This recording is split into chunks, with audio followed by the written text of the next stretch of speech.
Hello hello. भाई mic की हमारे आवाज है, हमने उसकी कैप्चर करनी है, हमारा तो इससे माइक से कोई लिंक ही नहीं। Leave it, it's gonna be delaying. छोड़ो, लीव इट, कोई बात नहीं, फॉरगेट इट। हो गया, बंद हो गया। ठीक है पूनम भाई शुरू करो। सभी पत्रकार बंधुओं को कांग्रेस कार्यालय राजीव भवन में आपका स्वागत। आज की प्रेस वार्ता में कुछ मुख्य बिंदु रखे जाएंगे।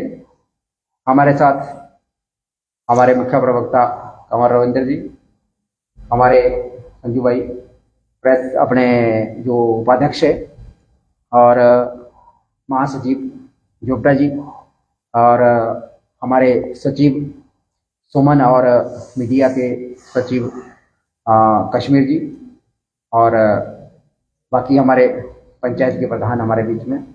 और आज के जो मुख्य कुछ बिंदु है जिनके ऊपर जो है हमारे प्रवक्ता जी जो है वो बात रखेंगे, और साथ में हमारे अध्यक्ष जी की तरफ से एक सूचना है कि 2 अक्टूबर को जो है हमारे हिमाचल प्रदेश की जो राज्य कार्यकारिणी है उसकी बैठक रखी गई है, और ये मीडिया के माध्यम से जो है हम सभी अपने हिमाचल के जितने भी कार्यकारिणी हैं उनके लिए वो सूचना भेज रहे हैं। तो कंवर रविंद्र जी अपनी बात रखेंगे। कंवर रविंद्र जी। धन्यवाद पूर्ण भाई, आप सभी मीडिया बंधुओं का यहाँ पे आने के लिए स्वागत और अभिनंदन। जैसा कि आप हर बार समय निकाल करके यहाँ पे आते हैं हमारी आवाज़ को जनता तक पहुँचाने के लिए, इसके लिए हम आपके बड़े आभारी हैं। और मैं जानता हूं कि आज एक और भी प्रेस वार्ता उससे पहले भी आपने कवर की है, और हो सकता है कुछ लोग आप में से जो हैं बहुत देर से यहाँ बैठे हैं। मैं आपका सभी का अभिनंदन और धन्यवाद करता हूं। आज की प्रेस वार्ता हिमाचल प्रदेश किसान कांग्रेस की ओर से जो पिछला सेशन हमारा खत्म हुआ है विधानसभा का, उस सेशन में जो जो घटनाक्रम हुआ और जिस प्रकार की डेवलपमेंट्स हुई किसानों बागवानों के लिए, उसको लेकर के हमने ये प्रेस कॉन्फ्रेंस रखी है।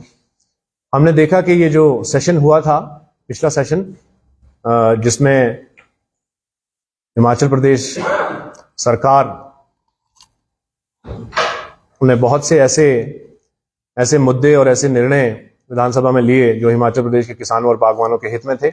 उसके लिए हम आपके माध्यम से जनता तक ये बात पहुंचाना चाहते थे। हमने देखा कि हिमाचल प्रदेश किसान कांग्रेस ने एक मांग पत्र अपना, जब कार्यकारिणी गठित हुई थी उस समय एक मांग पत्र बनाया था, और उस मांग पत्र में लगभग 19 मांगे थी।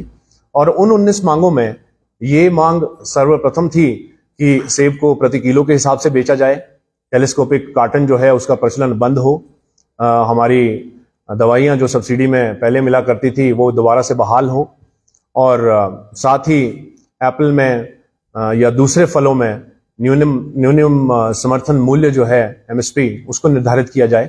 उसके ऊपर में बहुत सी डेवलपमेंट्स हुई हैं। हमने देखा कि नियम 61 के तहत पूर्व में PCC के अध्यक्ष रहे और राष्ट्रीय प्रवक्ता जो के विधायक श्री कुलदीप सिंह राठौर जी ने नियम 61 के तहत में ये मुद्दा उठाया था विधानसभा में, जो कि अपने आप में ऐतिहासिक बना, क्योंकि इसके लिए हम उनका भी धन्यवाद करते हैं और सरकार का भी करते हैं। आदरणीय मुख्यमंत्री जी और बागवानी मंत्री श्री जगत सिंह नेगी जी ने, उन्होंने इस बात का संज्ञान लिया और इस बात से पूरे प्रदेश के किसानों बागवानों को आश्वस्त किया कि आने वाले समय में अगले साल के लिए हमारी सरकार वचनबद्ध है कि वो टेलीस्कोपिक कार्टन का प्रचलन हटा करके वो यूनिवर्सल कार्टन लेकर के आएगी। जब ये डेवलपमेंट हुई है विधानसभा में, हमें ये जरूर याद रखना होगा कि हिमाचल प्रदेश की पूर्व नेत्री श्रीमती विद्या स्टोक्स जी ने 2013 में इसकी शुरुआत की थी, जब यूनिवर्सल कार्टन को बनाने के लिए उन्होंने लगभग 11 लाख रुपए की खपत से एक कंपनी के माध्यम से एक ऐसा यूनिवर्सल कार्टन तैयार किया था जिसको कि पूरे प्रदेश में हम लागू कर सकें। किसी कारणवश वो नहीं हो पाया, परंतु उनका श्रेय उनको जाता है जिन्होंने ये शुरुआत की थी। और वो शुरुआत आज जब कुलदीप सिंह राठौर जी ने विधानसभा में इस बात को रखा और हमारी सरकार ने इसको माना कि यूनिवर्सल कार्टन जो है अगले साल के लिए अवेलेबल होगा, मुझे लगता है इससे पूरे प्रदेश के किसानों बागवानों के लिए जो कंफ्यूजन की स्थिति थोड़ी बहुत बनी थी इस साल, वो अगले साल के लिए खत्म होगी, और उसके लिए हम सरकार का धन्यवाद करते हैं। ये बात जरूर जानने वाली है कि हमने किसान कांग्रेस ने ये मांग सरकार के समक्ष पहले भी रखी, और इससे फर्क नहीं पड़ा कि भाई वो सरकार कांग्रेस की थी या भाजपा की थी। हमारी किसान कांग्रेस इसके लिए लड़ाई शुरू से लड़ती रही, और हम सभी नेताओं का धन्यवाद करते हैं जो इसमें आगे बढ़ करके आए।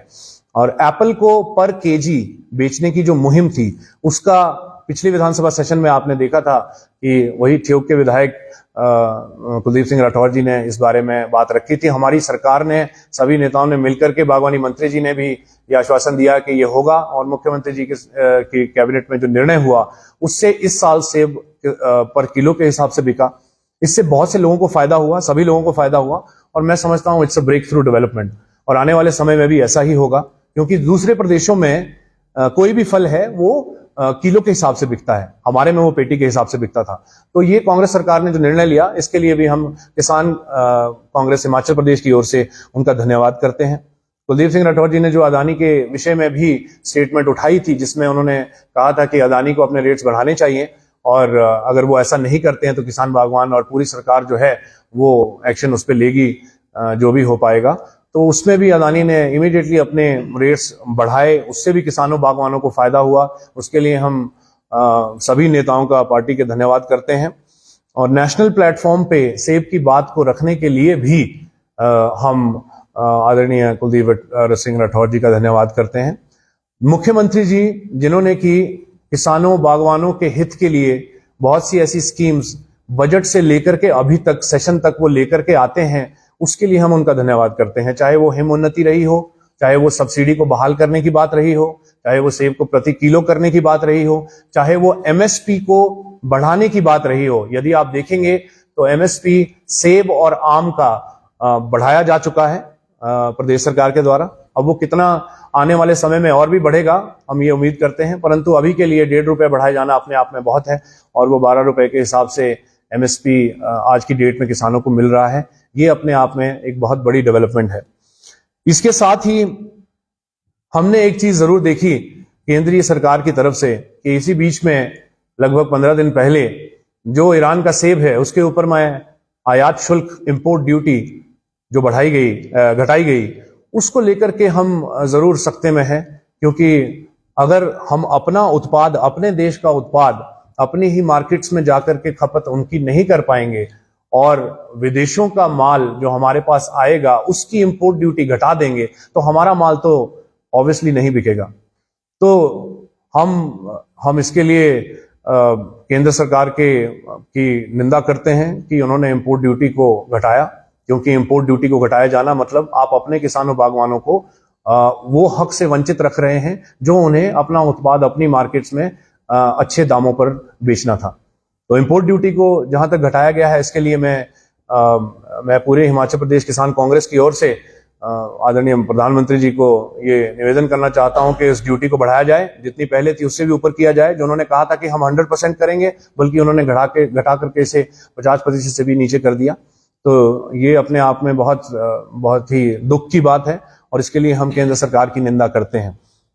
हमने देखा कि विधानसभा में जब हिमाचल प्रदेश को आपदा ग्रसित क्षेत्र या प्रदेश घोषित करने का जब मुद्दा उठा, तो उसमें हमने देखा कि भाजपा के जितने भी हमारे विधायक हैं, जो पूरा दल भाजपा का है, उसने उस मुद्दे पे एकदम से चुप्पी साध के रखी, जो कि बिल्कुल ये दर्शाती है कि हिमाचल प्रदेश की जितनी भी जो भी भाजपा के विधायक हैं या जो भाजपा सरकार है हिमाचल प्रदेश की, वो हिमाचल प्रदेश को आपदा ग्रसित नहीं मानती।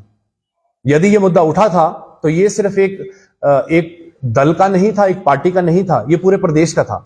और यदि ये पूरे प्रदेश का था तो भाजपा के विधायकों को भी इसमें कांग्रेस के विधायकों के साथ मिलकर के खड़ा होना चाहिए था, और केंद्र सरकार से ये अपील करनी चाहिए थी कि हिमाचल प्रदेश को आपदा ग्रसित प्रदेश घोषित किया जाए, और जो भी यथासंभव मदद है, जो कि 12,000 करोड़ का आंकलन हुआ है, यदि अगर 12,000 करोड़ नहीं, परंतु अगर और कुछ भी और ऐसी मदद जो वो ला सकते केंद्र से, उसके लिए उनको खड़े होना चाहिए था, परंतु उन्होंने चुप्पी साधी।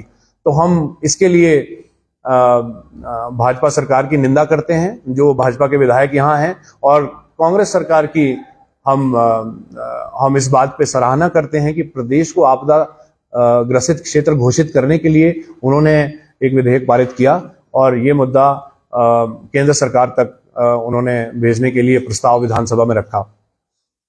हमने देखा कि हमने हिमाचल प्रदेश किसान कांग्रेस की ओर से केसीसी में इंटरेस्ट माफ करने की बात प्रधानमंत्री जी तक लिख करके भेजी थी और उसको एज अ शिकायत बंद कर दिया गया। हमें इस बात का बड़ा खेद है कि जो इमीडिएट राहत किसानों बागवानों को मिल सकती थी केसीसी में इंटरेस्ट माफ करके, वो राहत हमें नहीं मिली और प्रधानमंत्री जी ने इसका संज्ञान नहीं लिया। मुझे लगता है कि इसमें भी भाजपा के नेता आगे आकर के केंद्र सरकार के सामने ये प्रस्ताव रख सकते थे कि जब हमारी परिस्थिति इस प्रकार की है आज प्रदेश में कि हर किसान और बागवान एक तरह का प्रेशर महसूस कर रहा है फाइनेंशियली और बहुत ही ग्रसित पोजीशन में है, उसका अगर इंटरेस्ट 1 साल के लिए हम माफ करते तो उससे किसानों को बहुत फायदा होता, परंतु वो नहीं हुआ। आने वाले समय में जैसा पूर्ण भाई ने कहा, हमने 2 अक्टूबर को, जिस दिन हमारे राष्ट्रपिता महात्मा गांधी जी उनका जन्मदिन भी है, उस दिन हमने हिमाचल प्रदेश किसान कांग्रेस की राज्य की मीटिंग रखी है, जिसमें कि हम सभी किसान बागवान भाई जो हैं उनसे जितनी भी मदद यथासंभव हो सकी उसको हम राज्य की आपदा कोष में जमा करवाने के लिए हम एक तरह से अंशदान करेंगे और उस दान के माध्यम से वो जो भी दान होगा, जितना भी एकत्रित होगा, उसको हम मुख्यमंत्री जी को देंगे। और साथ ही मुख्यमंत्री जी ने जिस प्रकार से दान करके जो 51 लाख रुपए की राशि उन्होंने प्रदेश के आपदा कोष में दी है, उसके लिए हम पूरी हिमाचल प्रदेश का किसान कांग्रेस की ओर से उनका धन्यवाद करते हैं। और इस प्रकार के नेता यदि अपना स्वार्थ भूल के और देश प्रदेश के हित में सोचें तो आने वाले समय में हमारा देश प्रदेश कैसा बनेगा ये तो हम सिर्फ कल्पना ही कर सकते हैं, परंतु ऐसे नेता बिरले ही होते हैं। यहाँ पे तो राजनीति की चपेट में जब आप एक बार विधायक बने या आगे जब आप चुन करके आते हैं तो उसके बाद में राजनीतिक आप हो जाते हैं और लोगों के और देश प्रदेश के हित को भूल जाते हैं। तो हमने देखा कि सुखविंदर सिंह सुक्खू जी ने इस प्रकार का जो कार्य किया वो बड़ा पुनीत और बड़ा ही सराहनीय है। और साथ ही साथ कुलदीप सिंह राठौर जी ने जिस प्रकार से किसानों और बागवानों की समस्याओं को विधानसभा में बार बार उठाया है और अपनी सरकार से ये इंश्योर करवाया है कि वो इस प्रकार के कानून बनाएं और आगे किसानों बागवानों के हित में चीजों को करें, उसके लिए हम उनका भी धन्यवाद करते हैं। जगत सिंह नेगी जी का भी धन्यवाद, जिन्होंने कि वॉर फुटिंग पे चाहे वो एचपीएमसी का सेब खरीदने का निर्णय हो, चाहे आड़तियों के बीच में जाकर के उनकी कंफ्यूजन समस्याएं जानने का निर्णय हो, ये सभी कार्य पिछले जो 3-4-5 महीने में हुए, इसके लिए कांग्रेस सरकार जो है वो हकदार है प्रशंसा की। हम साथ ही साथ एक मुद्दा छोटा सा और उठाना चाहेंगे। हमने बहुत से ऐसे लोग हमारे पास में आए हैं जिनके की सेब तो बिक गए परंतु उनको अभी तक सेब की पेमेंट्स का भुगतान नहीं हुआ है और ये अपने आप में बहुत संजीदा विषय है, क्योंकि किसानों की पहले तो फसल कम थी और ऊपर से उनके जो सेब बिके थे उसके पैसे उनको नहीं मिले हैं।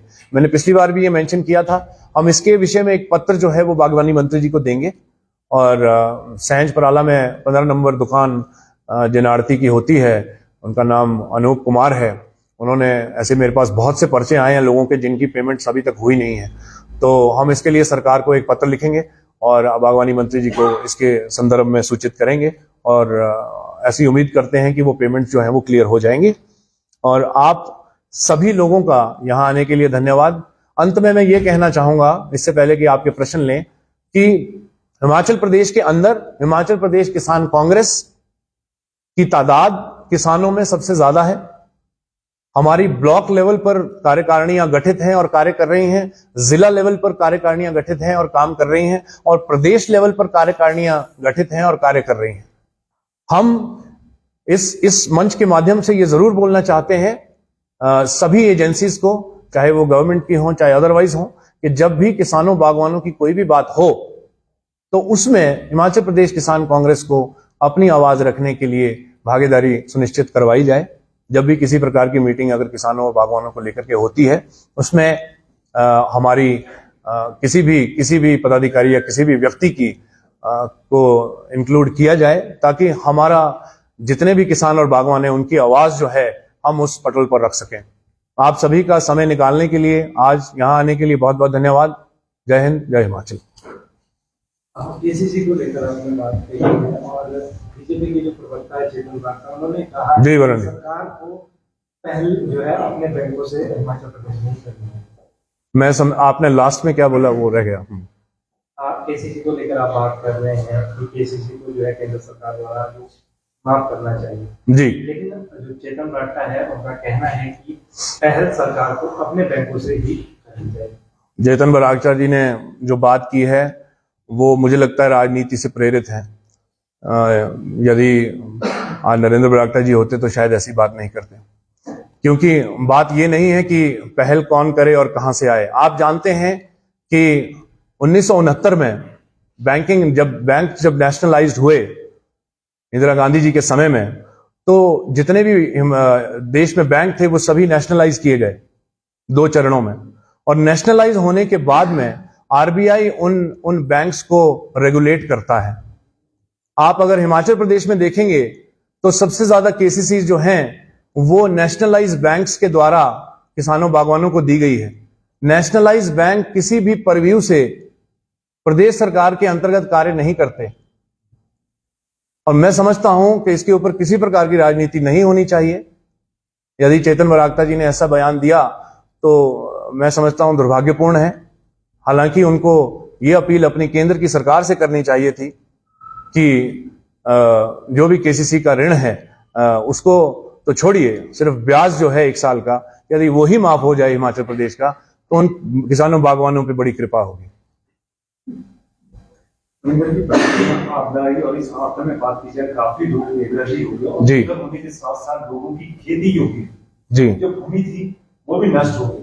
जी, रहने को तो सरकार बोल रही है कि मास्टर देंगे, लेकिन खेती योग्य भूमि की बात की जाए जिससे वो अपना जीवन यापन करते थे, जी, वो अब नहीं रही। क्या आप सरकार से डिमांड करेंगे कि एक छोटा टुकड़ा उतना मिले कि जिससे वो अपना जीवन यापन कर सके? यदि आपने लगभग 2 हफ्ते पहले की मुख्यमंत्री जी की स्टेटमेंट पे संज्ञान लिया होगा तो आपने ये जरूर देखा होगा कि खेती योग्य भूमि के लिए भी मुख्यमंत्री जी ने प्रस्ताव रखा है, और उसके लिए आप ये समझते हैं कि बहुत सी प्लानिंग की आवश्यकता है, क्योंकि आज की डेट में भूमि जो है वो खेती योग्य तभी अवेलेबल हो सकती है या तो पहले की भूमि रही हो सरकार के पास, या फिर किसी और प्रकार से प्रोक्योर करें कि जंगल को काट के, जो हम नहीं कर सकते। जी वही, तो इसीलिए मैं आपसे ये कहना चाहूंगा कि ये सरकार के संज्ञान में है और मुख्यमंत्री जी ने इसकी तस्दीक की है कि खेती योग्य भूमि जो है लोगों को दी जाएगी, परंतु इसका खाका तैयार करने की आवश्यकता है। 12,000 करोड़ के जब हम नुकसान में हैं तो हमारी प्राथमिकता पहले उन रोड्स को बहाल करने की है, उन लोगों को कम से कम छत देने की है। और आपकी बात से मैं सहमत हूं कि ये जो अगला स्टेप होना चाहिए प्रशासन में, वो यही होना चाहिए कि जिन लोगों का भी खेती का कारोबार था और वो उनकी भूमियां छिन गई हैं, या तो उसको रिक्लेमेशन किया जाए या फिर उन्हें रीसेटलमेंट दिया जाए। तो इसके लिए सरकार जरूर कार्य कर रही है, मैंने उनका बयान सुना था। तो आने वाले समय में हम इसके ऊपर में और भी डेवलपमेंट्स देखेंगे जो कि पॉजिटिव होंगी। धन्यवाद।